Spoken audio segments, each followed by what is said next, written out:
if I had $10,000 to spend on marketing, I know that I'd get I know that I'd get $20,000 worth of business.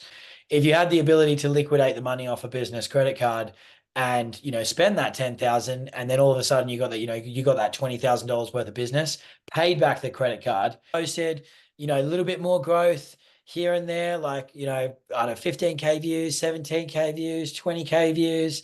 And then video number 13 just took off.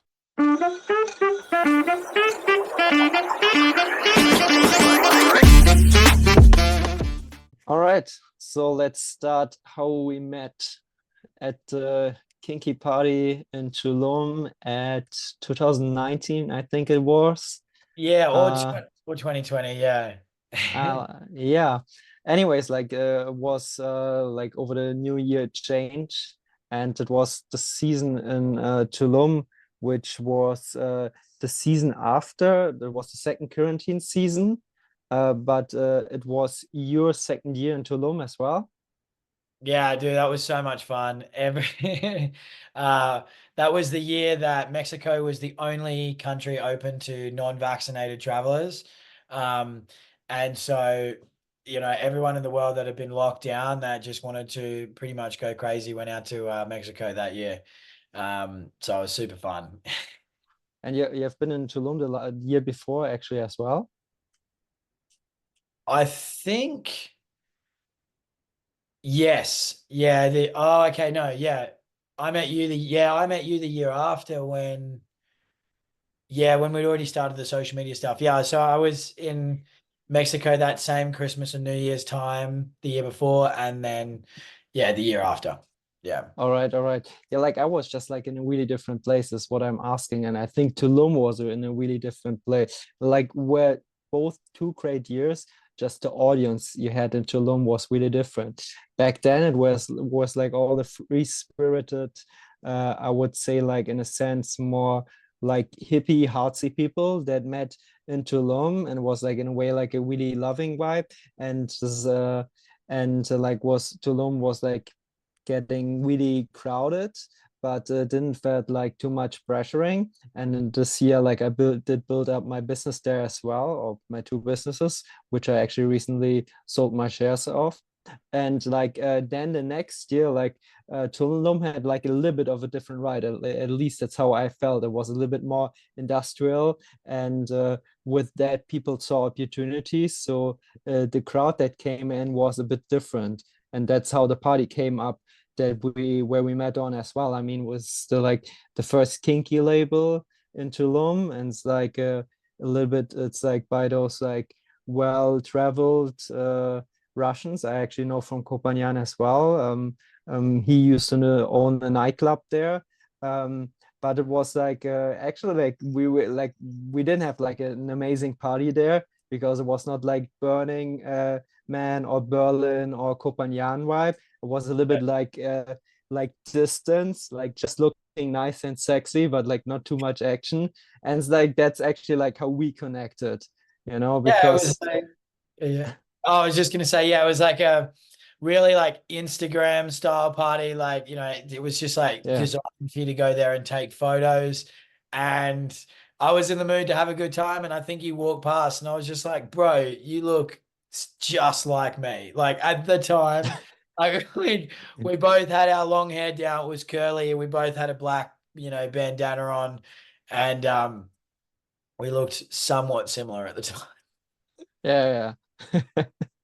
Yeah, good times. Yeah, and it was actually like random, like how both of us landed on this party. It was like just because I know those people, and like I was on the guest list, but I wasn't like hanging out too much in the VIP area, despite the people there. Like I didn't like them, but I was mostly hanging out with the people that were just like working there, like artists and fire actors and like people that worked at the circus. And like actually like I know you won your ticket as well over like a social media contest. Yeah, my ex-wife and I at the time, we both won tickets. And so yeah, that was why we went. I think that the price of the tickets was like $250, per ticket. And we both won a ticket, so we're like, right, let's go. And then we got these like really fancy outfits. So we fit in. I was glad I won the ticket. Yeah, it was a fun party despite, and I know like they're actually like now expanding a lot as well. So like I'm happy they're doing well with their business. It was the first party, like people were maybe like a little bit stiff still, and like they're getting feedbacks in and so on. Like they need to fire up the crowd a bit more. Anyways, yeah, then like I got to know what you're doing for work. That you told me that you're a skydiving instructor, and then I was bought in. I was like, I love this guy. Like this is like the long hair, uh, good vibes, easygoing surfer boy, aka skydiving extreme athlete guy, and those are like people I really fuck with. Um, but anyways, you never really told me your story, like how you got to be a skydiving instructor in the first place, and you do it on, I would say, like on a pro level. That's how I Yeah. would express it. And of course, we talked a little bit about it, but I never heard the story. So, and this is like the perfect medium for you actually to, yeah, like share like how someone becoming like a really well paid skydiving instructor. Yeah, sure. So, out of high school, I got a scholarship to go to university to study events management because I wanted to be a music festival coordinator. Because I loved parties and events and people and all that stuff. And then when I was at university, um, I was just like, I learned a lot about what my lifestyle was going to look like once I got this job, once I got the job.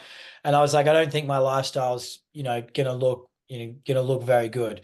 And so um I was naturally I looked on social media and stuff like that, and was very inspired by other people who were skydiving, traveling, making videos, just living life in a very creative, fun, way, traveling and stuff like that.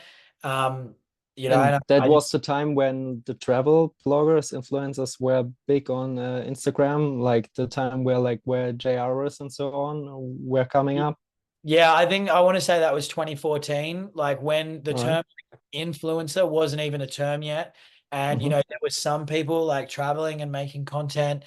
But it was just like, there was like the golden age. If you got in back then, um, that would have been really good. And I just basically brainstormed, the coolest job that I could think of. And I was like, I think skydiving, like being a skydiving instructor would be the best job that I could think of.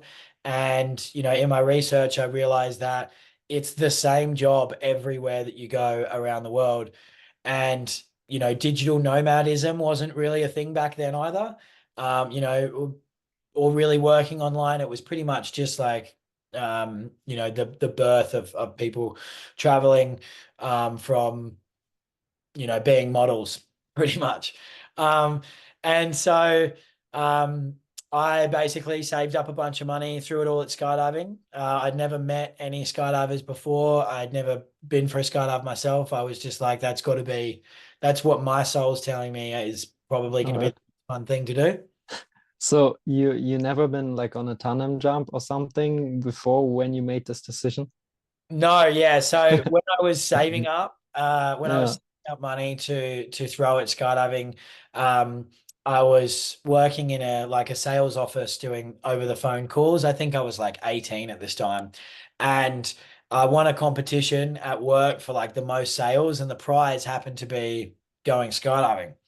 All right. Um, and so I went and I asked my instructor like how much money he made because I thought that a skydiving instructor would probably earn like what a scuba diving instructor would earn. Like you kind of make enough money to pay your rent and eat food, but that's about it.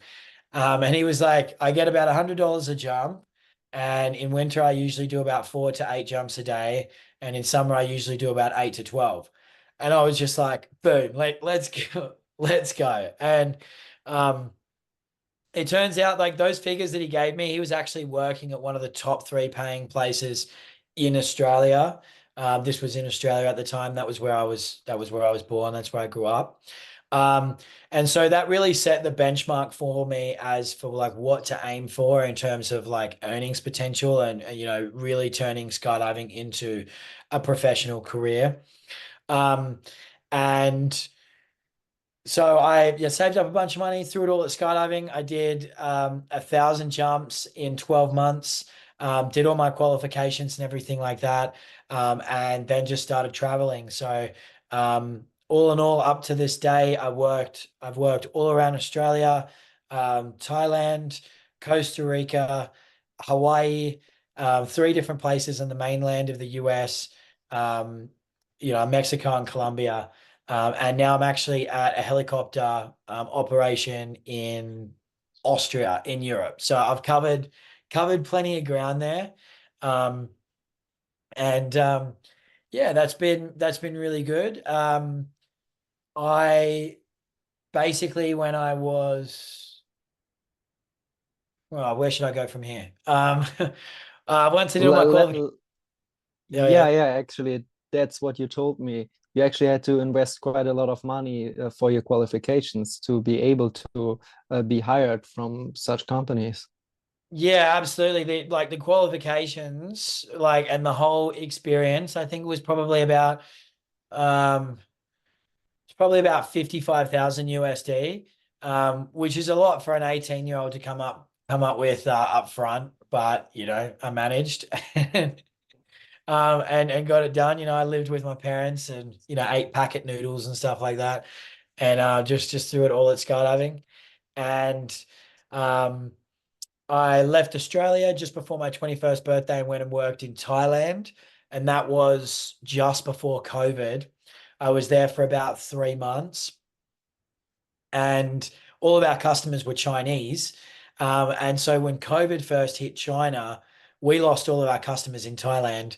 And this was like 2 months before the rest of the world really cared. And so we all got laid off.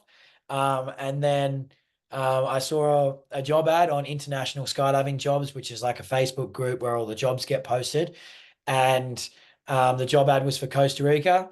So I applied and got that and then flew to Costa Rica. I think I worked for about 2.5 weeks, 3 weeks before like the whole world shut down from COVID. Mm. And that was where I met my ex-wife in Costa Rica, who was from the United States.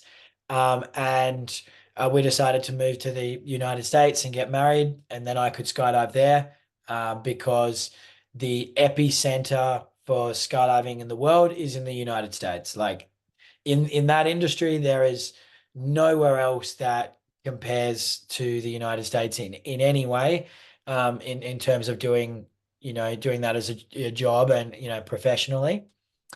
And um, yeah, worked at a few different places around the States and then ended up landing one of the top three paying skydiving jobs in the world. At the time, obviously, depending on tourism, different places, it can kind of fluctuate, but at the time, that was one of the top three places to be. Um, and I was 20, I think I was 23 or 24 when I landed that job.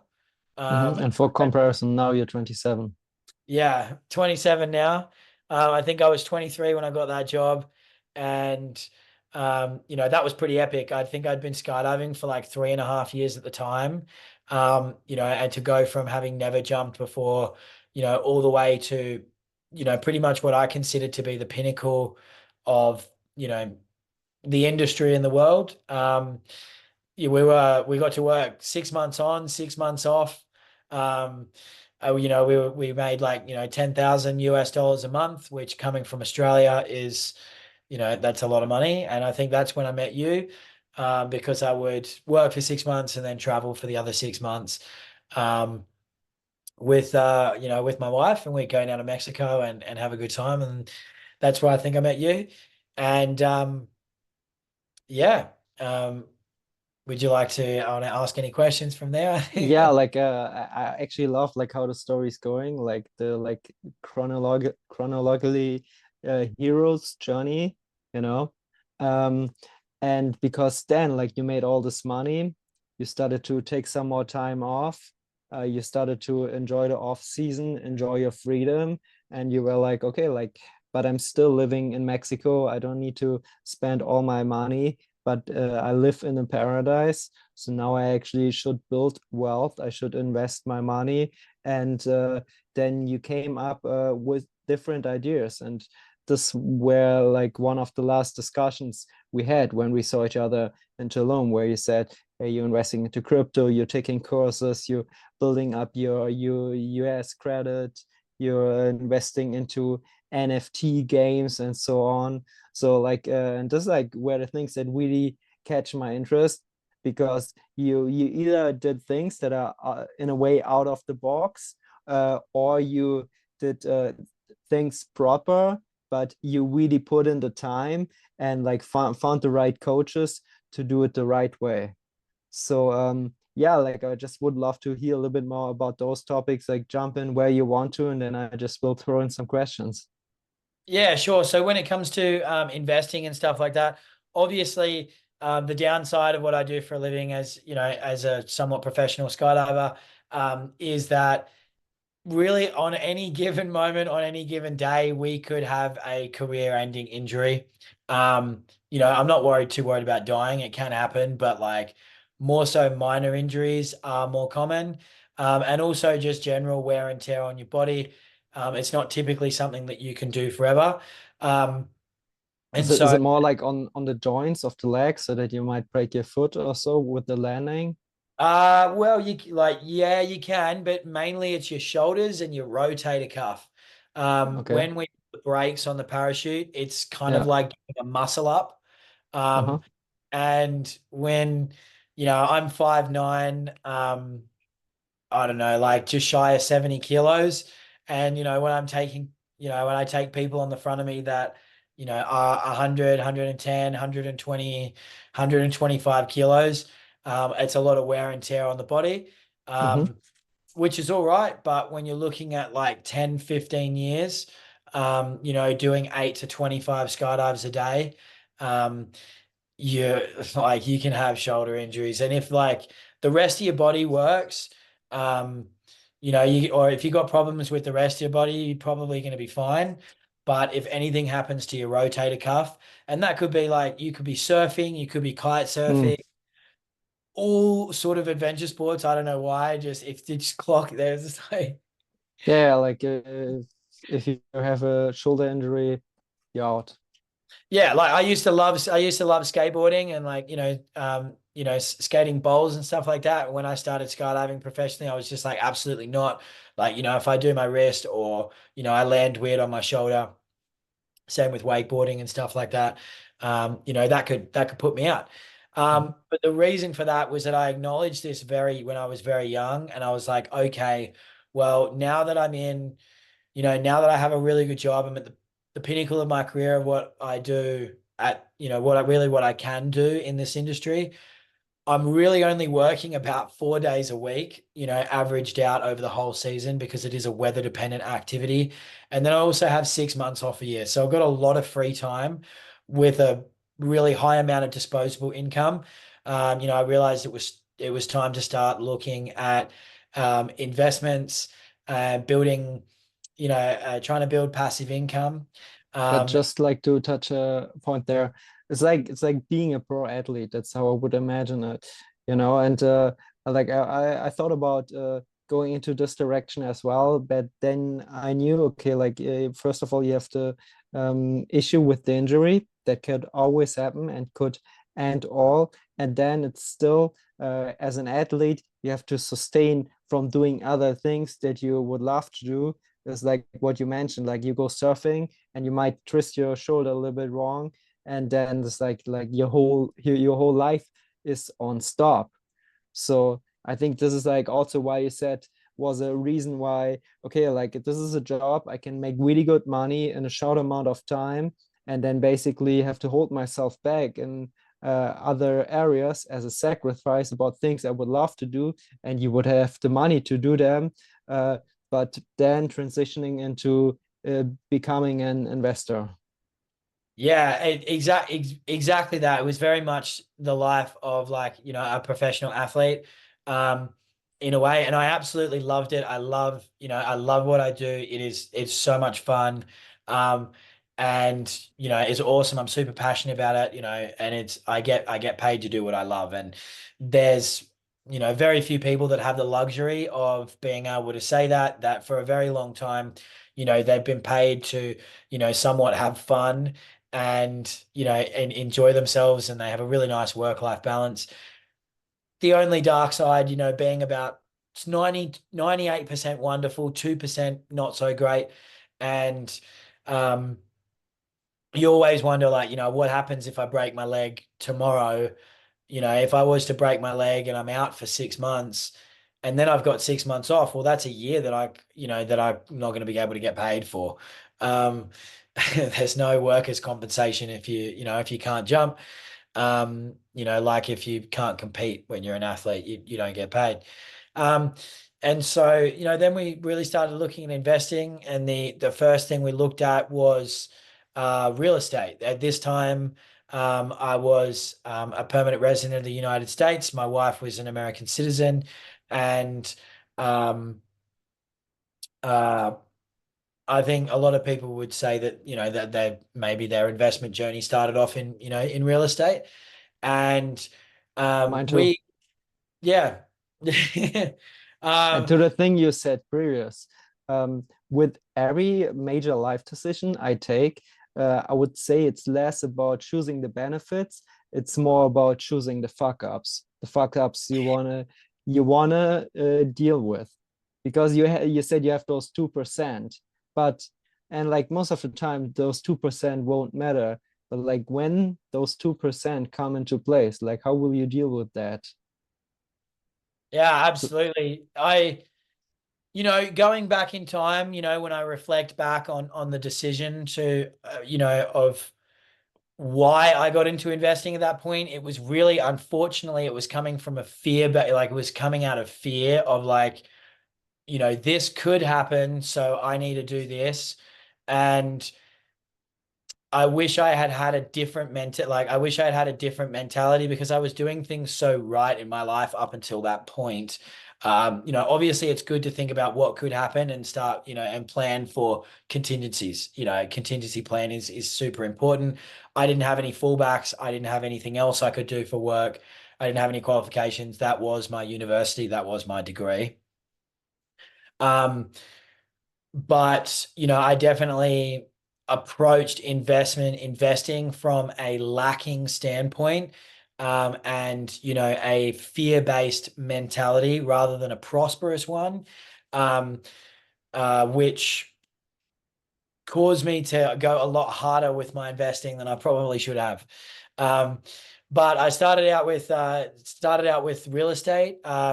Listening to podcasts, watching YouTube videos. I used to love the Bigger Pockets podcast.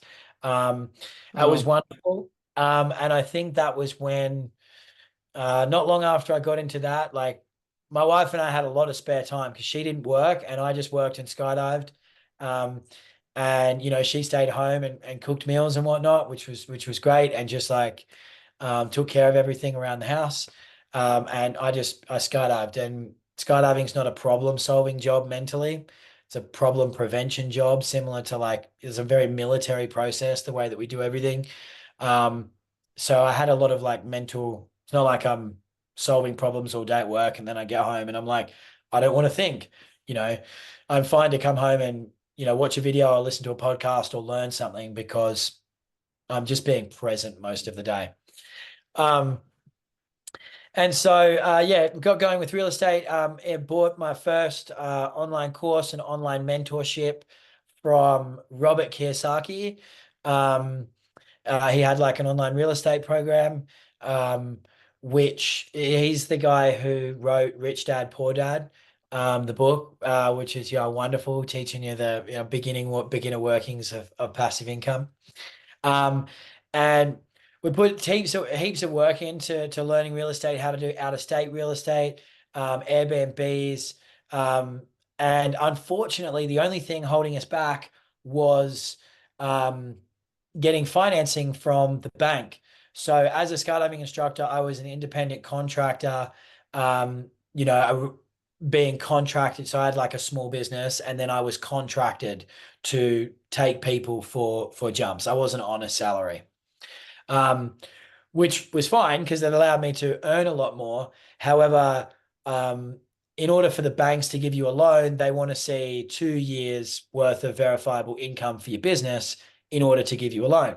And my wife didn't work, and I was a independent contractor. So there was no way for us to get a loan from the bank, unfortunately. Um, and we did every kind of research on every different creative financing option that we could to try and get around this. And, whether it be seller financing, or, partnering up with somebody, having the loan go on their name. And that was when I got an Instagram ad about credit stacking. So I saw an ad on Instagram about credit stacking, which is uh, leveraging business, like basically getting business credit cards and liquidating the money from the business credit cards, which means turning like the credit into cash, um, so that then you have that cash to use for investments or your business, or whatever you want to use it for. So initially we thought if we could gain access to credit, we could um, we could creatively finance a house, and Hmm. And uh, and I bet you maxed out the credit on those cards. You always cashed out the money, and then when the money was due, you could pay this money back with other cards. And because you always paid back on time, the credits that you could get on the individual cards got higher. yeah, like if you um, just like simply, let's say you have your own business like you do now, and you say, okay, if I had $10,000 to spend on marketing, I know that I'd get 20, I know that I'd get $20,000 worth of business. But you just didn't have that 10 grand sitting there. If you had the ability to liquidate the money off a business credit card and, spend that 10,000, and then all of a sudden you got that $20,000 worth of business, paid back the credit card, and, then now you have more Yeah, money. yeah. Um, Alone that is really good. But like maybe this was just talking about personal experience because with how my setup was, I was also not able to get a credit, and that's actually how I started to finance my first ventures in real estate. Yeah, for sure. And I think what we were looking at doing when we first got involved with credit stacking was Airbnb arbitrage, which I know you have plenty of experience of doing. And I think that was what we were going to do at the time, was get access to credit and then liquidate the money, source out two or three Airbnbs, use the money to furnish them, and then have the Airbnbs pay back the liquidated money.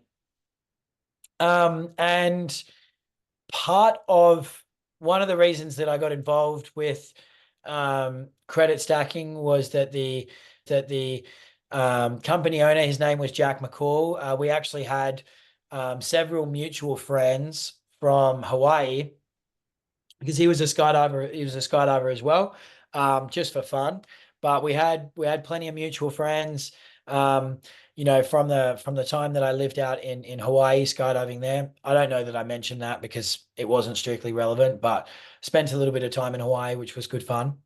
Um, and part of what he really liked to do was not only show people how to get access to credit, but also, investments that people could put the credit into to, make money on the liquidated money. So he would trial and test different investments himself. And then when he found one that was working, he would share it with the group.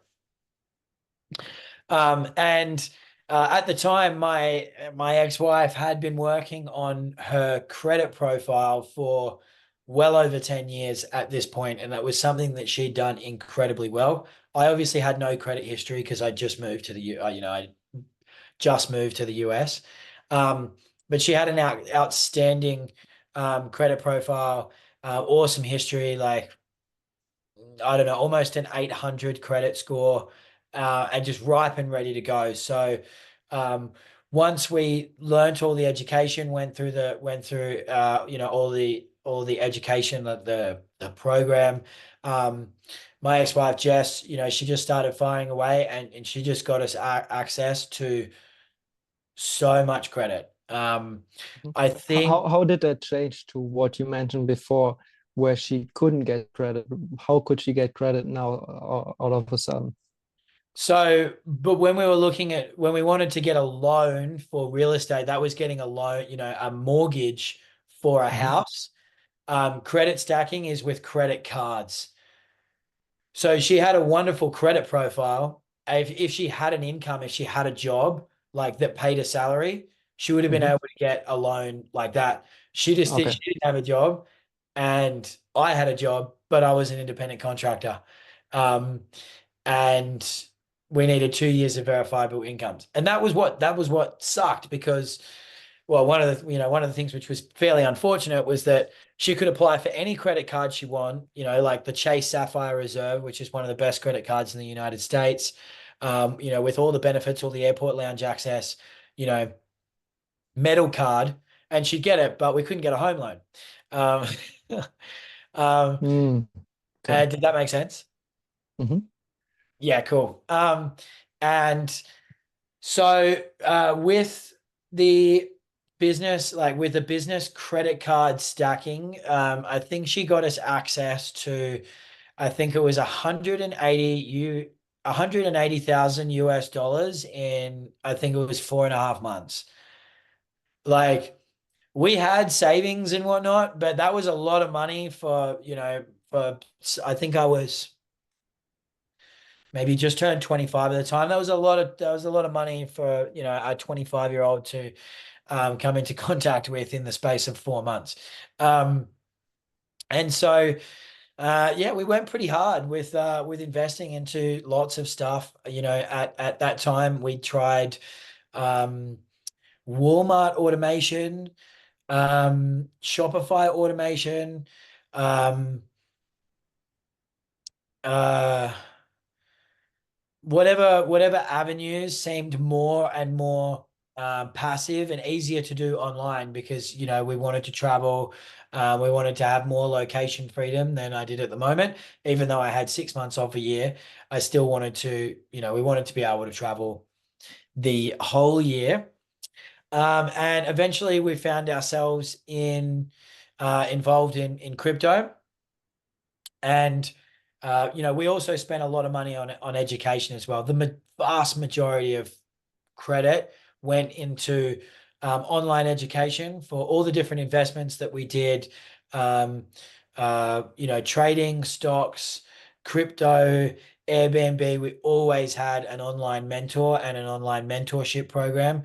Which for the most part, was really good. Like the knowledge that I was able to learn over that 2 years, you know, spending, I don't know, like 80 to 100,000 USD on online education. I'm very grateful with, the knowledge I was able to walk away with from all that.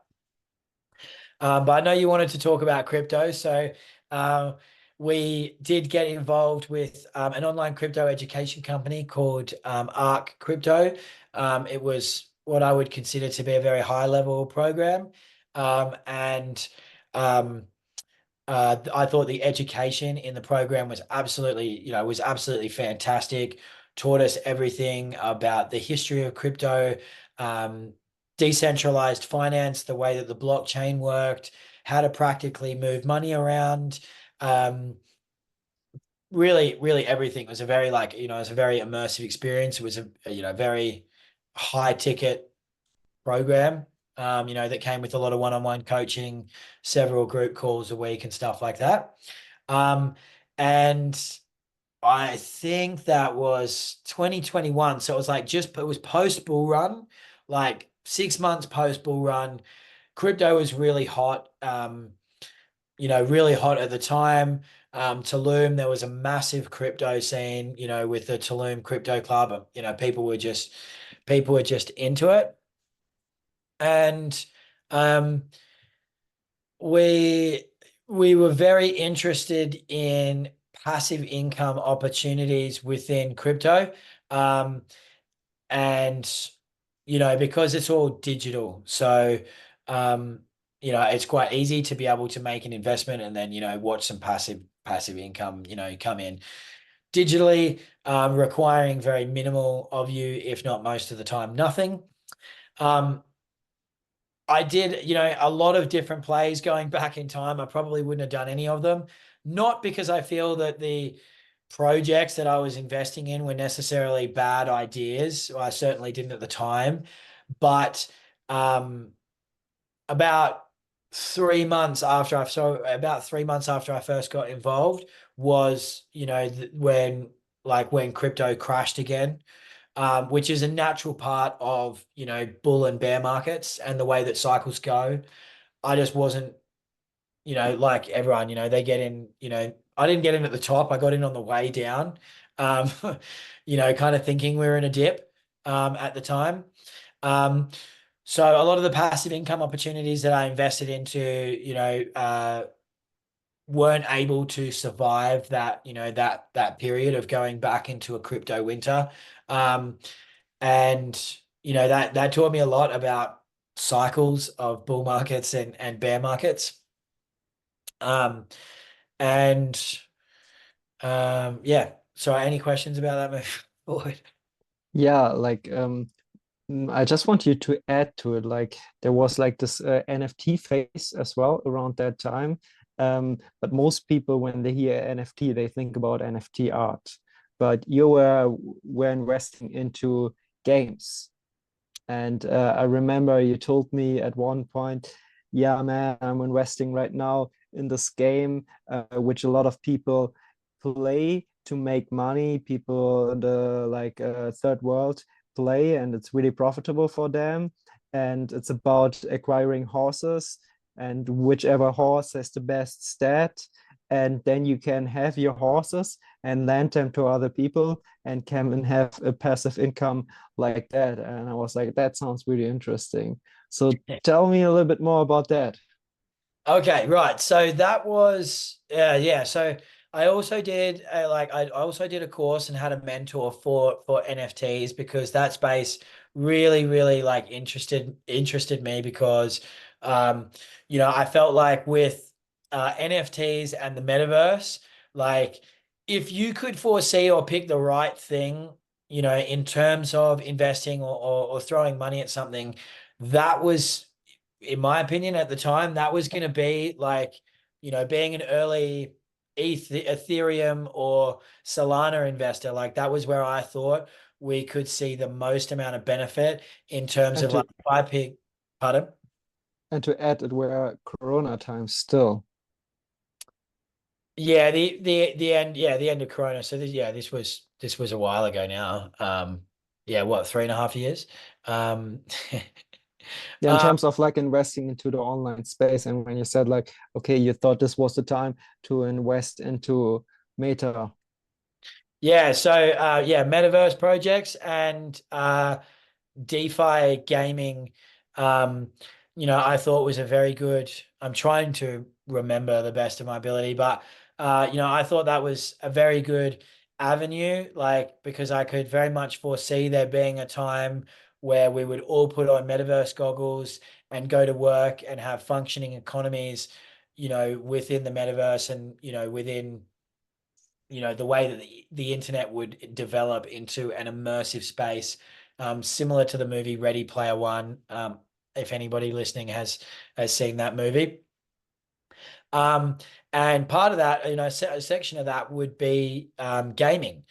Um, and where I'm not a gamer myself, but I know that inside game, people spend a lot of money on gaming.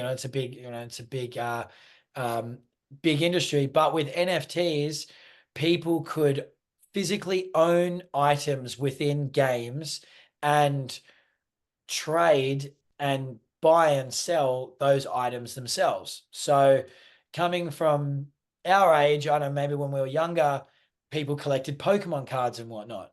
Those Pokemon cards today are now worth a lot of money on eBay.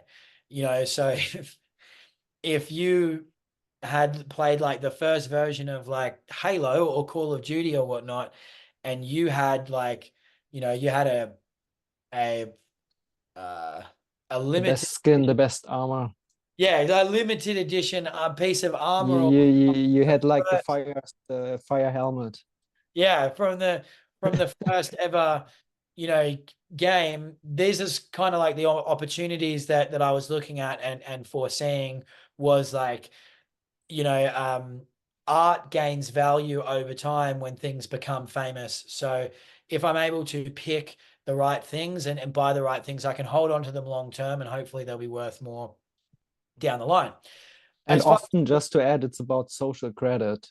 It's Yeah, just about appearance. Like you just online in the space, you meet each other, and then often it doesn't influences the game per se that you have an advantage. It's just the way you look, and then people will see those characters as a star in the game. So in the game, you become famous. yeah, yeah, absolutely. Um, so when it came to the project called Pegaxi, which was not able to survive the not able to survive the crash, but I liked the idea of it. Um, as far as I remember, you could purchase. It was a horse racing game, and you could buy horses and breed them to create more horses, which created more NFTs, which you could sell the horses for money or continue to breed them. You could also race the horses and get paid, a small amount of money. Um, and playing the game was a rather manually intensive thing to do. Like you had to sit, on the computer, um, watch it race, and then wait like an hour or so, or 45 minutes or whatnot, until you could race again.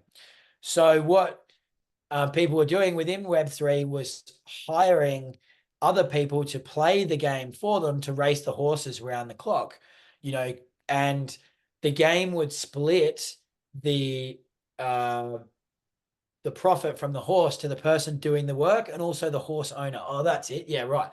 So if you had the money, you could buy the horses and then rent them to people to have a job to play the game. And if you were a horse owner, you basically got passive income. And what you did was buy more horses and breed more horse and breed the horses, creating like creating an economy within the game and, creating a uh, jobs for people to do, which we've gone pretty deep into how a metaverse game could work. And, I didn't know if any of this stuff was going to work out, but I really liked being on the forefront of the technology and seeing how, um, being involved with something that's like, testing the boundaries and that I believe will be a real thing one day. You may not pick the right one at the start, or things may not serve the test of time, but those original foundations will be there, you know, eventually. I mean, the concept works. Like, it might have been the wrong game, but you could have get got crazy rich like the first crypto guys with doing something like that. Yeah, you like you never know, and sometimes you've got to give stuff you've got to give stuff a go, and when you think the idea is solid, um, and the game itself was actually it was going really well, it was really popping off, um, and I can't remember the exact inner workings of the economics of like how it worked to be sustainable, but it made sense, like, with the levels. And I think there was like you could like burn horses or sacrifice them to level up, or there was a way in which it was like sustainable and it made sense. Uh, yeah, yeah. um and yeah, so I think I purchased a bunch of horses, I bred them, and I had some guys from the Philippines racing them for me, while I was hanging out at the beach in Tulum, which was a pretty cool feeling for, for a while there before the crash. And it was, yeah, it was a really cool, like expansive time, to be thinking about all the different metaverse opportunities, all the different future jobs that could be, that will be created or that you could then see yourself going into whatever that may look like. And um, art and technology and digital gaming and everything was a really interesting space to me. So I was okay to spend a lot of time reading white papers and researching different projects within crypto, because it was just really interesting. Ultimately, I was doing it to make money, but at least it was interesting anyway. And did you invest into other, let's say, out of the box projects in that space besides the game? Yeah, I did. Um, I I did a lot of farming um within DeFi. Like ultimately, even if I'd not invested in different like technology projects, and I just bought Bitcoin or like I bought Ethereum, I think that BTC was probably at like 45, 50,000 at that point. Like even if I just even if I just played it safe and just bought Bitcoin, I would have been in for a 2.5 year hold just to try and get out for break even. Obviously, if I bought Bitcoin, obviously I would have been able to get out for break even eventually. But um, so many of the projects that I feel like I was involved in, probably would have done quite well. I was just the timing was off. Um, so now I'm all about timing. um, I was quite heavily invested in a project called Elephant Money, and the you would put your money into a treasury. Like you would put your money into a treasury and um it had its own it had its own token, right? And every time someone would invest into the treasury, it would go in with Bitcoin, and they would hold Bitcoin like 1 to 1 against their own currency. So it was always backed by something. And it would deflate the amount of tokens every time somebody put money into the treasury. I don't know if that makes any sense at all, but it was like, having the US dollar, and then every time somebody puts, their euros, or like puts gold into a treasury, it then backs the US dollar 1 to 1. But then it also like burns or takes away um, the US dollar from the circulation. So the circulating supply is always decreasing while the value and the backing is always going up. Never mind. Um, unfortunately, that project was hacked and the treasury was stolen, which was really, really unfortunate because it was a really, really good project. It was really well thought out. It was, the tokenomics make sense. The economy was working really, really well, and it was really good. Unfortunately, everything happens for a reason, and these guys just got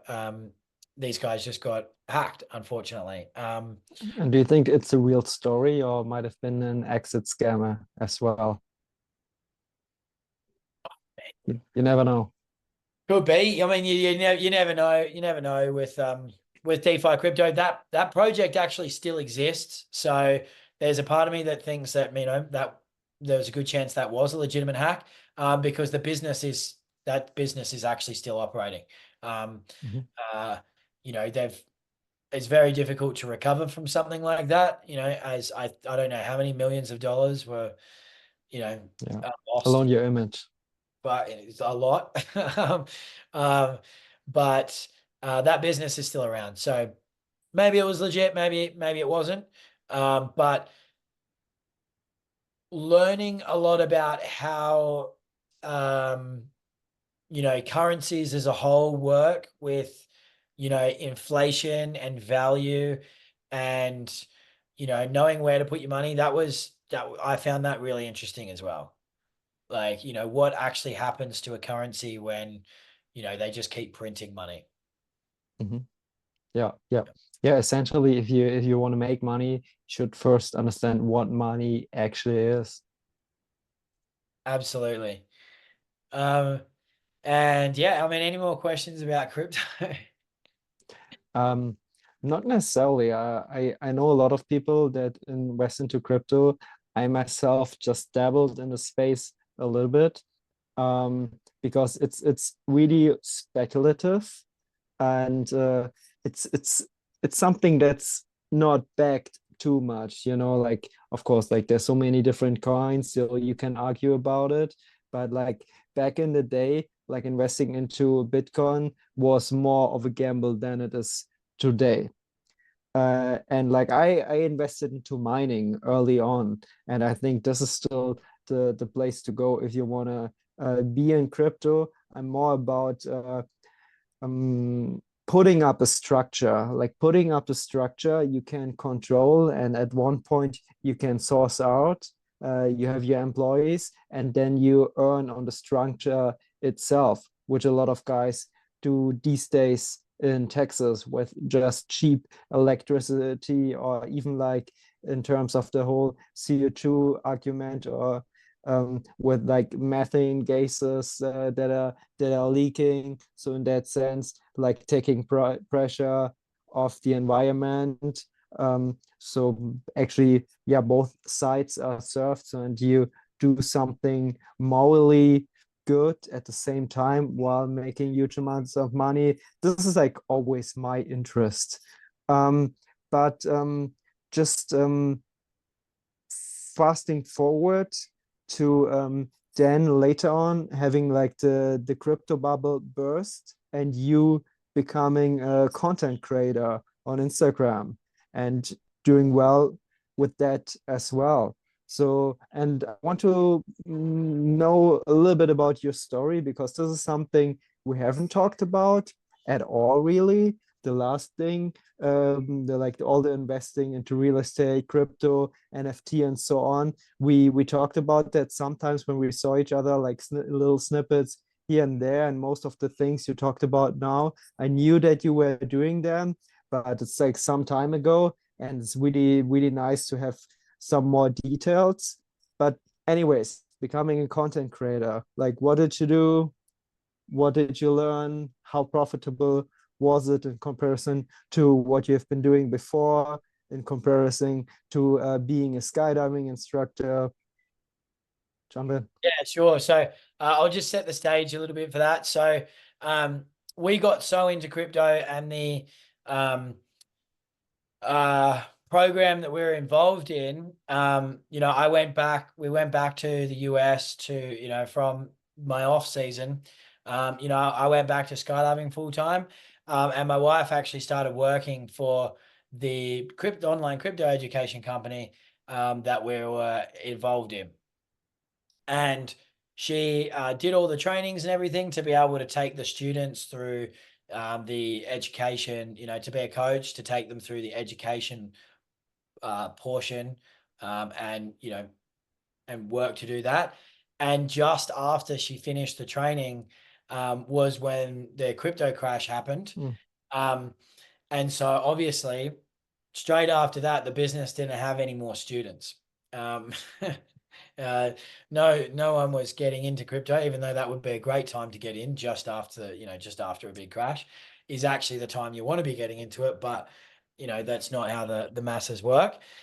And so after that, she'd kind of done all this work and she's like, she felt like she was going to have an online job. Um, and she was like, you know what, I really want to start she's like, I want to start my own business. I would really like to, she's like, I'd really like to be a coach, and coach people on, um, self-love and relationships. She's someone who'd been on a massive healing journey throughout her life, from toxic and abusive relationships, and healing wounds from childhood. And she really felt like it would be her dream. She did a lot of soul searching to figure that out. To become a coach. Let's say like a Tony Robbins type figure. And yeah, so I was working in skydiving at the time. She's like, I want to have my own business. I want to coach, but I want to coach people on self-love.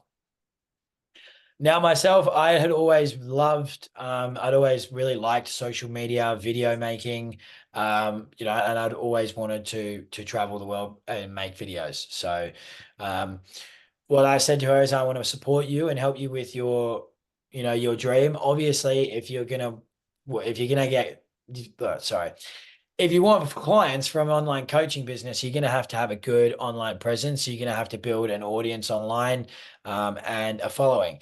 And I said, well, I'll give you a hand with that. And I did a bunch of research into what it would take to build a following as an online coach. And this was, what year was this? 23. Three. Yep. This was around October 2023. Um, and I said to her, we're going to build a following. And I was like, this is what we're going to do. We're going to post 100 reels in 100 days. At the time, the Instagram and Facebook algorithm was prioritizing video content, was prioritizing reels. If you wanted to do well at that time, you had to post reels. It's different now, but that suited me fine because I came from a photography and video editing background. And she was like, there's no way I'm doing that. And I was like, this was around October 2023. Um, and I said to her, we're going to build a following. And I was like, this is what we're going to do. We're going to post 100 reels in 100 days. At the time, the Instagram and Facebook algorithm was prioritizing video content, was prioritizing reels. If you wanted to do well at that time, you had to post reels. It's different now, but that suited me fine because I came from a photography and video editing background. And she was like, there's no way I'm doing that. And I was like, trust me, if it doesn't work, I'll leave you alone. You can do it yourself, but I really think this will work. And the first video we posted, it went from her getting like maybe 500 views on a video.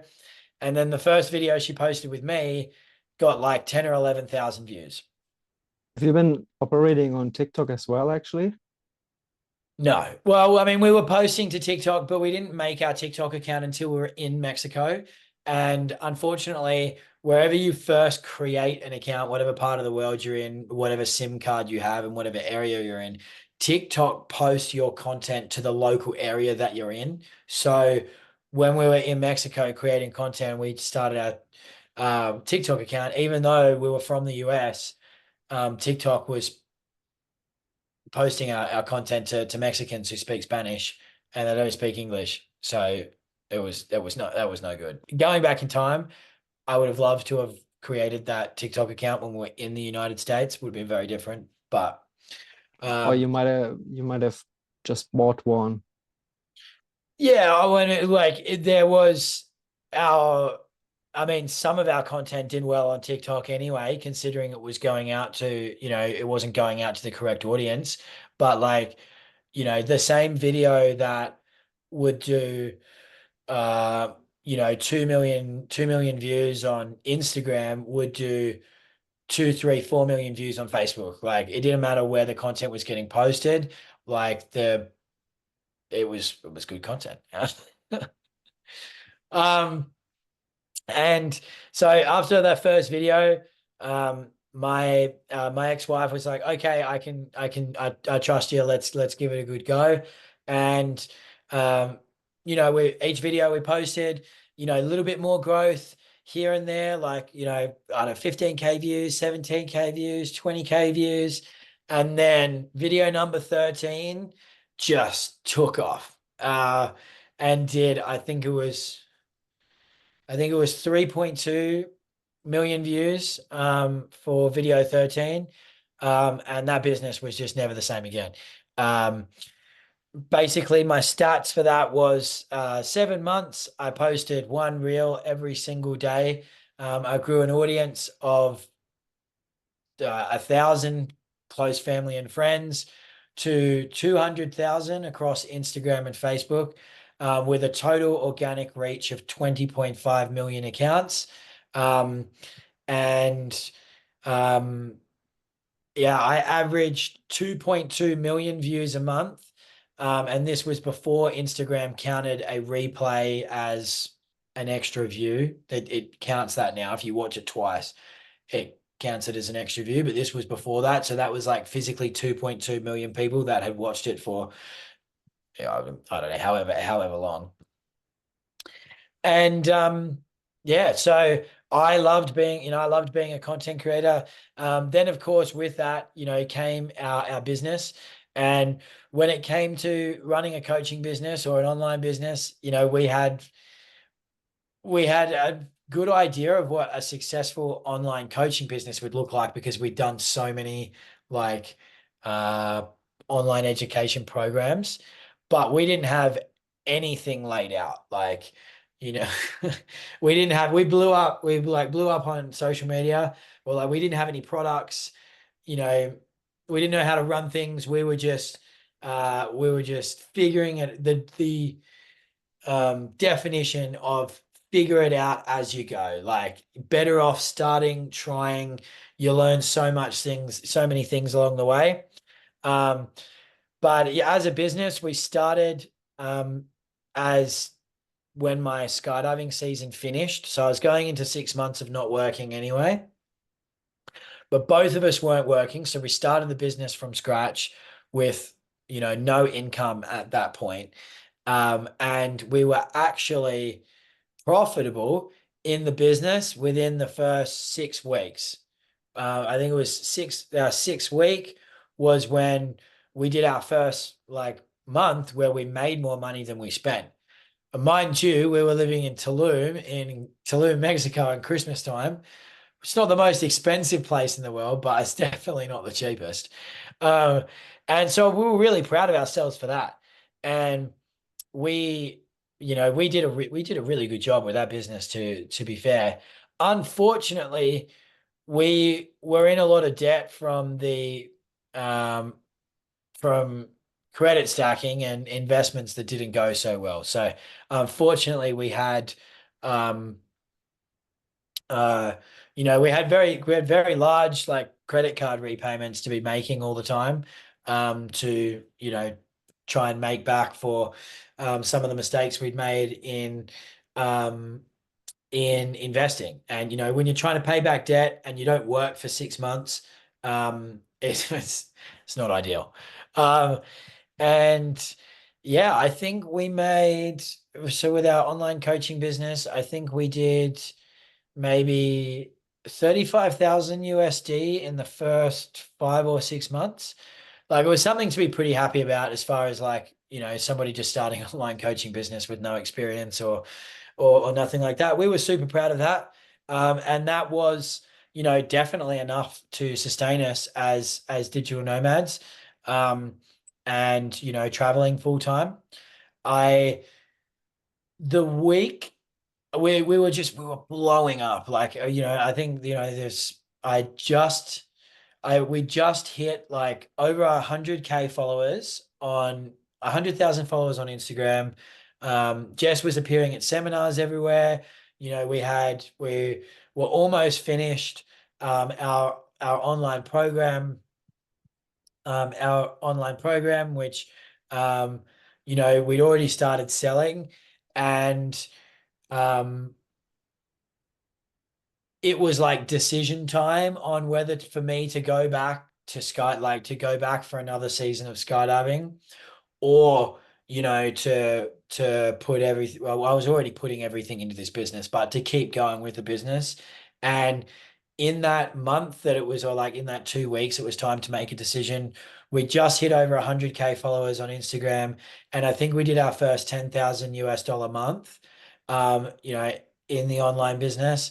And so it didn't make any sense at the time to stop being digital nomads, and go back to the US, um, where we lived in Stafford. My job came with free accommodation, which was lovely because our bills and expenses were extraordinarily low. And I was able to save, so much money for investing, but it wasn't exactly the sort of place that is great to create content with massive windows and, Mm. a nice kitchen. We were making really nice, high quality skits at the time. And I would guess also the sustainability of the life itself. You know, Yeah, like you told lifestyle. me when you've been an instructor, like you worked and then after the day, like you like still had mental capacity, but you were trained physically. It's not like you would be going out with friends also again. And like most locations where you might have lived, you would have just lived for the job and not because of the decision like, hey, this is like a place I really like to be and I work online so I can stay wherever I want to be. Yeah, so I absolutely loved the job and the place that I worked, in skydiving. Just it wasn't the most desirable place to live. Um, which yes, I could have worked in Hawaii, I could have worked in San Diego, I could have been an extremely desirable place to live. But at that time in my life, I just wanted to make as much money as I could and save as much money as I could. And living, in Hawaii or San Diego didn't allow for saving. I think at the time I was actually able to save 90% of my income. Like 90% of my income was disposable, which was an awesome feeling because we were able to do so many things in terms of investing and in whatnot. Was the kind of setup where you are able to save and make a down payment on a home in a shorter amount of time. Um, and yeah, so we had a really good month. Um, Things were looking great in the business, and I decided not to go back to skydiving because whether I liked it or not, I couldn't make any more than 10,000. I couldn't make any more than 10,000 US dollars in a month doing that. Um, I was maxed out. Not I wasn't maxed out physically. It was just that it doesn't really get any better than that. Um, Whereas with my online coaching business, especially the way that it was going, you know, 20, 30, 20,000, 30,000, $40,000 months weren't unattainable at all. In fact, they were actually, very, very, very achievable, in that kind of in that kind of industry. Um, and um, yeah, so we decided to move to Thailand, um, to go and live somewhere really cheap where we could continue working on the business. Um, which I'm very grateful that we did because I had an awesome time, but um, that probably wasn't the best decision. That probably wasn't the best decision for the business. Um, Going from being in the correct time zone for the United States, which is where all of I think over 85% of our followers were from the United States. All of our clients were from the United States. I think we had a couple from Europe. Um, it wasn't the best business decision to move to Thailand. I mean, it was better than moving to Miami, where we were gonna move. Uh, it was probably better than moving to South Beach, Miami. Um, but going back in time, that's definitely one of the business decisions I would have gone in a different direction with. Mhm. Um, Because you had a lot of one-on-one coaching. yes, yeah. So at the time, we did have a group program, but a lot of the coaching was one-on-one. And so moving to the opposite time zone meant that, my ex-wife was the coach. She had to work, she had to do coaching calls early in the morning and late at night, which was not a very good schedule for her, especially when you're trying to be fully present with somebody and, basically do a therapy session. Um, that was not, wasn't the best move. And um, uh, yeah, got any questions from here? Yeah, for the marketing side. So you said that you had some spendings. So obviously you did some paid advertising, and also would be interesting if you talk a bit about the strategy you applied. The strategy, I guess it makes most sense to talk about how you came up with the content because it went viral really quick. Um, uh, okay, yeah. So paid advertising we didn't do till we so we'd been uh I think that we reached the point I want to say when we were around the 200,000 follower mark. um, we realized that the amount of time that it was taking to be full-time content creators, it really it just didn't allow for us to be able to run an effective business as a two-man team. In order for us to be able to take on more clients, we just needed more time than was available. So we did explore options for um, paid advertising. We hired a business coach, and I think we spent about 20,000 USD on sales training, um, uh, digital marketing training, like um, packaging our products and selling our products and trying to learn, trying to work out a strategy with them for paid advertising. Ultimately, um, we weren't really able to get it dialed in at the end of the day. They were just we just it just wasn't working. Like it worked really well organically and connecting with people, but trying to sell self-love on cold traffic with paid advertising just wasn't working. Um, and I think at the time, that was when the financial pressure started to kind of hone in a bit. So we were pretty burnt out from creating content. We were in the opposite time zone for the clients. And then we spent most of the money that we pretty much a lot of the money that we actually made in the business on coaching, coaching and uh coaching to try and scale the business. And the whole picture had really started to go in a different direction than my ex-wife felt like was aligned. And yeah, I was pretty burnt out with the whole thing pretty burnt out with the whole thing at that point. Like, I've been working way harder. Like skydiving was never work. Skydiving was fun. And uh skydiving, I put 10% effort and I get 90% result. Um, Being a full-time content creator and running an online coaching business, like yes, it was very fulfilling. Like yes, I made a massive difference in a lot of people, in a lot of people's lives with my content and the messages and all that. The DMs and everything like that it was very heartfelt, but I really felt like I put 95% effort in and got 5% back. Um, and yeah, so we just kind of let it go at that, at that point. It didn't make much sense to spend 1,500 a month on advertising when, I think we had two and a half thousand a month in credit card repayments. And it was just like our monthly expenses, even though we were living in Thailand, were just ridiculous. And it's not like we were living some sort of lavish lifestyle. We were just living in Thailand. And so it made the most amount of sense at that point to just walk away and me focus on doing, something else, or let's look for other opportunities. Um, Going back in time, I would have gone back to the US and gone back to skydiving at that point, but we were also in love with Thailand and we didn't want to leave Thailand. And so we did our best to make it work with what we had.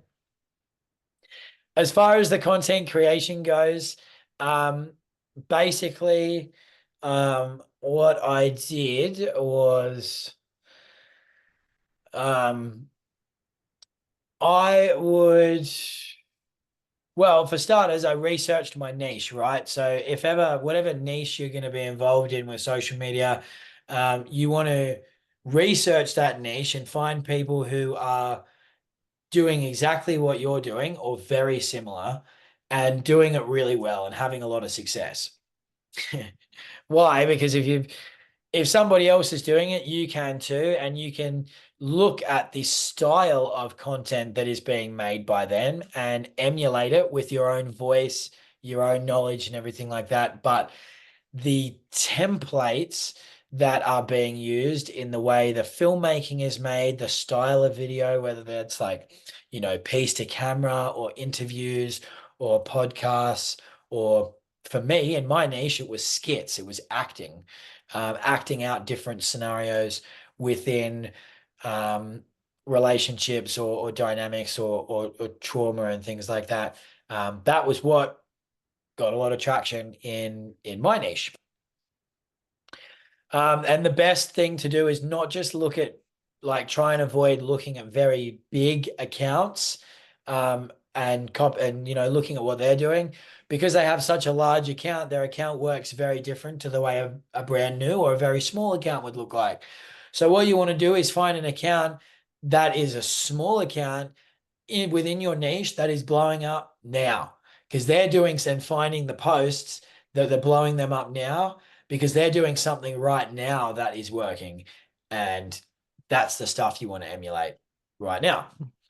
um so that was exactly what I did. I researched my niche. I think at the time, or still, the holistic psychologist was the absolute dominator in um the online coaching, spiritual, holistic coaching niche, or whatever you want to refer to it as.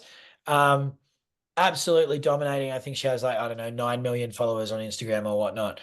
And I really enjoyed her videos, and I noticed that they all followed a very similar formula. Um, Being that there was like a problem that was introduced, followed by, the signs and symptoms of what that was, and, kind of a how and why and a potential solution at the end.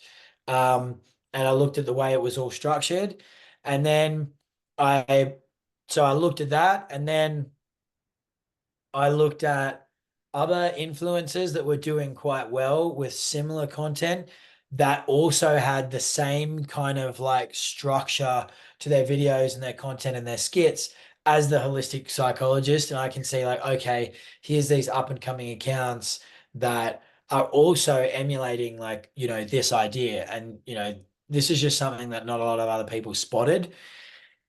And then I went over to I went onto YouTube, and one of my favorite YouTube channels was called The School of Life. And they have about 10 um The School of Life and Psychology to Go. I think it's like Psychology to Go has like Mhm. millions of subscribers. Yeah, they Um, have like card games and so on as well. yeah, yeah, and I Bunch love of products. love The School of Life. I've been watching their videos for years. And they also follow a very similar structure to the holistic psychologist. And I was like, okay, well, here's a formula and a way of describing information to people that lands. Like, I don't need to reinvent the wheel here. Like, here's a structure that I learned from really well. And obviously, a lot of people do when they consume video content. So I took Mhm. that And formula that I, just to add, like for every coach, people will follow you because of your persona, because they can relate to you. There might be someone doing exactly the same thing, but just like the wording might be a little bit different, and people might connect with you. And as what you said, like the market was still fresh.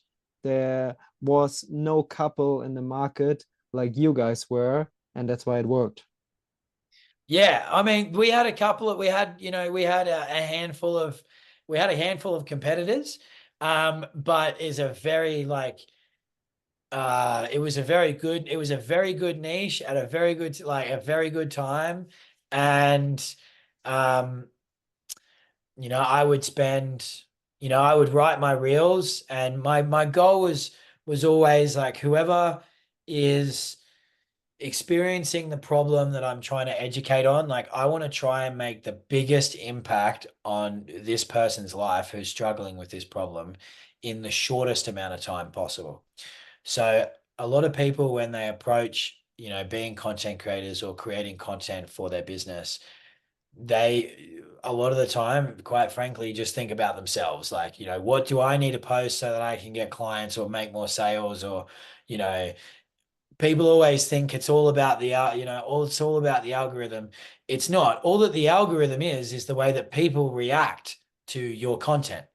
And so when you're creating from a place of how can I make an impact and how can I really help the person that this is made for and make a lasting impact on them and benefit them, well, guess what? When when Joe Blow finally sees this piece of content that's been made perfectly for them to try and change, to try and help them, it hits them. They connect with they connect with it, and they're engaged by it. It makes it so they watch it and they watch it again. It's not. I'm not trying to trick people or come up with some, magic hack like is all over advertising.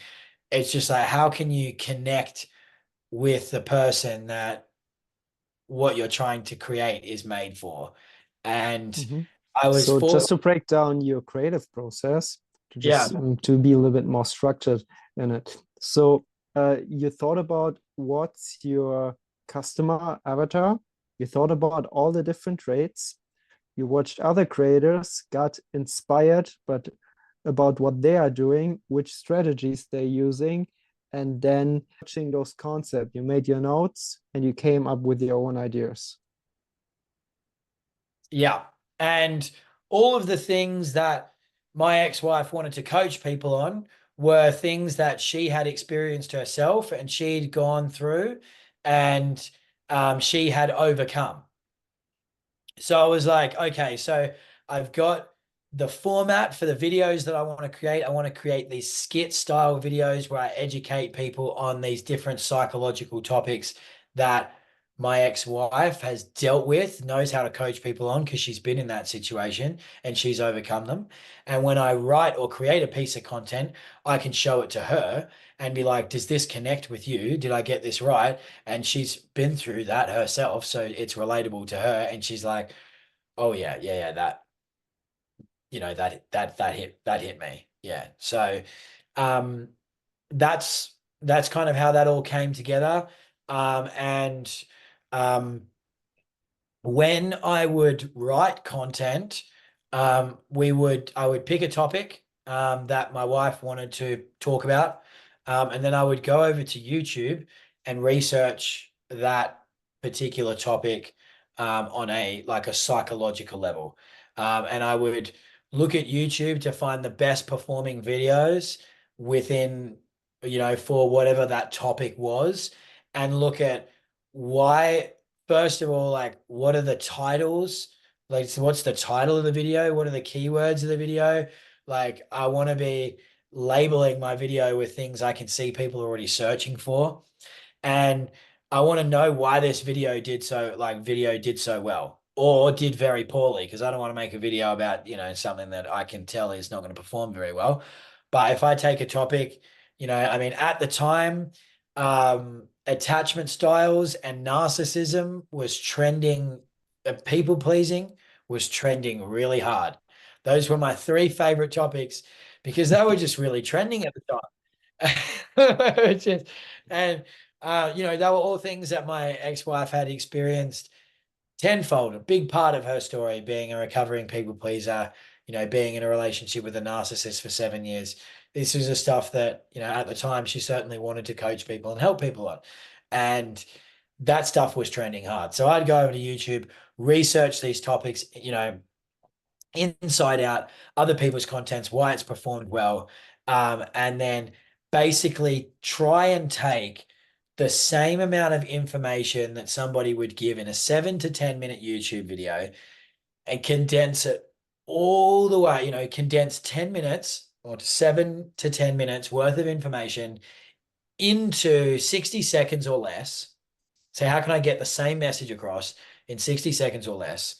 And how can I make it into a skit and a conversation that is a relatable example of how this information shows up in somebody's real life?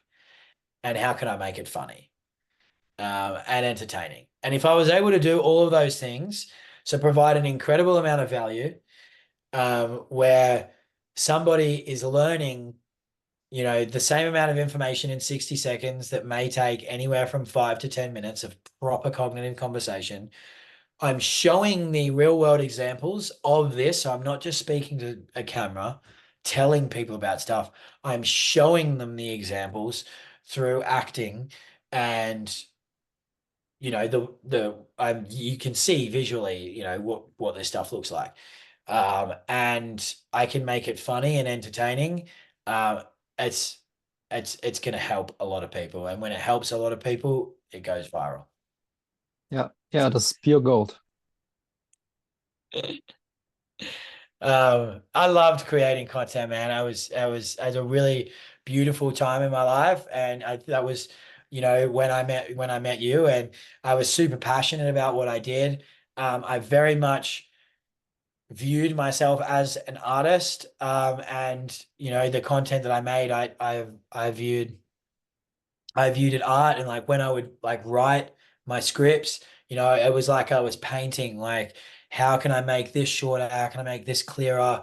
Like, um, and I would finish and I'd be like, yeah, Jess, what do you think? And she'd be like, oh yeah, that's really good. That's great. And I'd be like, no, it's not quite. Like, not in a perfectionistic way of like, I want it to be perfect because I'm worried about what people will think and stuff like that. It wasn't like that. Um, or like, it's not good enough. It was just like, I know that I can like this is such great information that somebody like needs to hear. How can I make sure it's as powerful as possible for this person? Um, and um, I would spend 3 to 6 hours writing those reels. For one 60-second reel, and then, an hour for filming, an hour for editing. And, you know, for when we first met you there, for like 3 or 4, I think 3 months, like we didn't have any products in the bit, we didn't have any products in the business. We got some one-on-one clients and whatnot, but we really wanted to make a group program. We wanted to have things to sell, but we were working as like full timers, just creating Instagram videos, being full-time content creators, um, which made it very difficult, to try and focus on growing the business and creating products. But I really loved, you know, creating content, and I've had this conversation with a lot of people before, like, so many people want to know what happened, with the social media. And yes, I did have like, let's say formulas that I kind of worked out for myself, but the biggest thing was really me. Um, and um, the mentality that I had, that I just wanted to, every piece of content, I really wanted to it to impact somebody as much as possible. That's the biggest piece of advice that, I could give around creating content, is that when you're coming from a place of, of giving, you will then receive. Um, uh, when you only post content because you want to receive something back, it usually doesn't get the result that you want, and you take it a lot more to heart. But when you're enjoying the process and you're really thinking about your clients and how you can help them and what they need, and how you just give your everything, everything to every piece to make, their lives better, well, they're going to connect with that. They're going to connect with you, and you're going to receive back everything that you want, tenfold. Yeah, yeah, I agree. You get paid double at least. Yeah. Are there any more questions about that? Um, Actually, now like that some time happened and you back into working as a skydiving instructor, like in a place you always wanted to work at, in terms of being a skydiving instructor, um, with an operation that uses helicopters, um, and that you build your wealth again, be on yourself, have made all those lessons. Do you already have an idea what will be one of those the next projects after the skydiving season? Yes, yeah, I do. So, I, yeah, I ended up going through a divorce with my now ex-wife, and everything happens for a reason. And I decided to. Obviously, my business was called Jess the Love Coach, and so. Of course, I let her keep the business because her name was on the door. Um, Um, and I decided that, I was going to go back to skydiving, which I was more than happy with because I was really burnt out from being an entrepreneur. I wanted to take a break from working online, and I really wanted to skydive and travel again, and I kind of rediscover myself, my own independence. So right now I'm out in Europe in the Austrian Alps in Tyrol, working at a helicopter skydiving operation, which is, I mean, it's beautiful out here. It looks like it looks like a Disney fairy tale. The town that I live in, it looks like Christmas. Like if Santa had his workshop anywhere, it would be here in Sangchuan. And what I'm doing is I'm saving the money that I'm making from skydiving, to invest into paramotoring. So I want to start my own paramotoring business. What paramotoring is, if you don't know that term, is powered paragliding. Um, you can look it up. I wish more people knew that term. It would be easier. But I want to. I want to start my own powered paramotoring business where I take people on scenic flights, um, uh, where you have a wing above your head, like a parachute, and a motor on your back, like a giant fan, and yeah, that's what I'm working towards at the moment. Yeah. Do you have any idea already where you might locate the business? Yeah, well, I mean, I believe, well, not I believe, but um, I am going to buy all the equipment necessary and do all the qualifications because I really like these digital nomad hotspots, right? Like most of us do. And um, there is always going to be new digital nomad hotspots popping up around the world. Like year after year, we go through. Yes, Bali was booming back in 2014. It's still great, but let's face it, it's on the way out. Tulum went through its Mecca days. Kopangan's going through an explosion time at the moment. It's always moving around the world. Mhm. Whenever there's some place gets too busy, there's always another one that pops up, right? So I may not be a digital nomad, but with the paramotoring, it's just a wing and a motor, which can pack down and you can travel with. And what I've learned a lot about traveling around the world is it's actually not difficult to get a business visa or start a company in a lot of different countries in a lot of different places and just start a business. Um, and so my idea is to um, move around to the digital nomad hotspots wherever they're bustling and take people on scenic flights, paramotoring. Um, What about the and landscape that you need for that? You don't need any hills because of the motor? no, no, you can take off from anywhere, whether that be a park or a beach. Um, and that's it. So obviously coming from a skydiving background, we need, you know, 500,000 to $3 million aeroplane to jump out of. And we need an airport, we need a runway, or we need a helicopter, which don't go for anything less than 2 million. And, then, the skydiving equipment, like a tandem parachute is, you know, 10, 12,000 US dollars just for one of them. So the startup cost for that business is, is a lot more.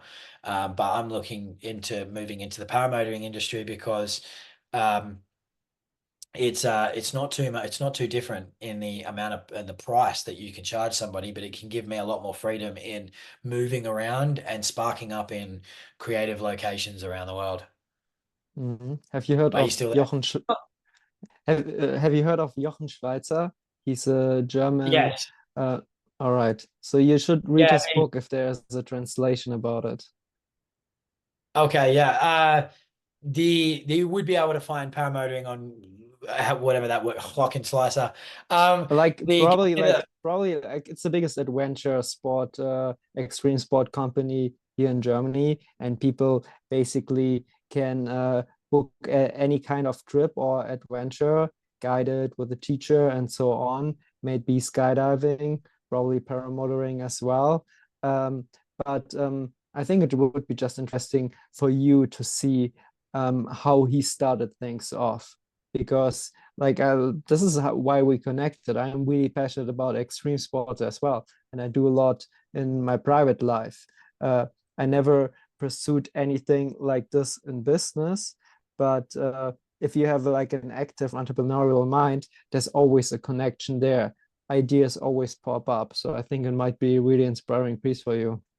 Yeah, the company that I work for at the moment, here in Austria, is has their package on Loft and Slicer. But yeah, that's great advice. Basically, with my story with investing and everything like that, and then of course my business and then my divorce and everything like that, I really asked myself, like, what would I like to do moving forward that is going to make me happy and fulfilled moving forward in my life. And in the midst of a really bad day, I was just like, you know what, I would really love to fly paramotors and and take people on scenic flights for, paramotoring. Obviously, um I was like, that was a lot less on the body than skydiving. Give me another option. And then, I realized I could start my own business with that. And um, I come from a background with many, useful skills with that being, content creation, social media. I know how to travel. I know how to get visas different places. I've been flying parachutes for years now with skydiving. I understand what a pumping adventure sports business looks like. I've worked for lots of like skydiving corporations. Um, and yeah, I'm really excited about what's to come for me there. Because I see a lot of opportunity in it. Yeah, I love it. You combine the best of all worlds. Like we just said, yeah, you get paid double, because you get paid from the clients and you get paid for giving so much. But still, like you would have let skydiving go, which is your absolute passions, where you feel the freedom. And like now you have the third. Yes. Yeah. Um, yeah, I mean that's pretty much me. So I'll be yeah, just working here, jumping out of helicopters. I did a helicopter jump today. It's beautiful. Um, and throwing that money into paramotoring and working on and getting my business off the ground. Um, doing that, which is super, super exciting. I can't wait. I think about it every day. I'm like, uh, working on my pitch deck every day. I've already got some investors lined up that are really like they're really interested in that. I'm designing my company gear. I love clothes and fashion and everything, so I'm designing all the custom gear at the moment. And yeah, really, I'm really happy at the moment. Being independent, enjoying Europe, still traveling after nearly 10 years now. Um, moving around the world, still going to new places, experiencing new things and just enjoying life. Amazing. Sign me up as one of your first customers. Oh, And yeah, I bro. was wondering, how is the safety aspect with paramotoring? It's probably way better than skydiving because you essentially just need to start. And I think it's about the start needing to go proper. But once you're up in the air, you're pretty much safe. Sorry, yeah, yeah. I mean, yeah, it's a pretty safe activity. Like, if the weather's good, it's if the weather's good, it's great. If the weather's not good, you just don't fly. Um, Hmm. and uh especially when it's your own operation, you're not going to take people or yourself in any conditions that you would want to be. But it's pretty straightforward. I mean, just get the wing above your head, turn the motor on and fly, and then come in and land. And when it comes to the landing with paramotoring, if you're setting up and you don't really like the setup for how you're going to land, you just kick the motor back on and take back off and try again. Mm. It's like skydiving, we only get one shot. Like you come into land, there's no going back up. Like wherever you're going to land is wherever you're going to land. Um, but with paramotoring, you've got um, a lot more flexibility, and just the ability to be able to, or the flexibility to be able to. Um, I wanted to say one, so like I always loved skydiving, like as a job, but because we always had to operate out of airports, I never usually got to live in places that I really wanted to live because, like, who wants to live around an airport? Uh, like, uh, when you look at like, paramotoring just requires a little bit of beach to take off from. So, like, let's say, um, I like the look of Spain, right? Like, Barcelona, you could actually take off from the beach in Barcelona or Ibiza or, the Philippines or Tulum, right? Let's take Tulum, for example. You could live actually in the Tulum town and just go down to the beach and just take off. And so there's, that's what I'm working on at the moment because, I see a great opportunity that I don't think enough people are taking advantage of, that I have a Mhm. really good skill set to move on. Yeah. Yeah, I can honestly just confirm that. I think it's going to be a success. Yeah. Sweet. I mean, yeah, any more questions? Like, I don't have any more questions. Like, maybe you want to ask something where you think, ask me something where you think might be valuable for discussing it on the podcast still. Um, I've just had a mental blank. Um, No worries, man.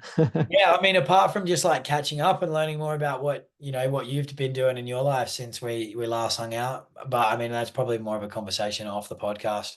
Um, yeah. Yeah, let's just like cut it and I'll tell you a little bit more. Awesome. Well, thank you very All much right. for listening. That Um, like was really informative, man. Like you like it was like really like your whole story over a few years and like with so much insights and especially like I said with the content creation piece that was pure gold because this is like something even like you structured like even in the 60-second format like you were creating content for you now explained in 60 seconds actually how to create content. Do you know what I mean? yeah. Yeah.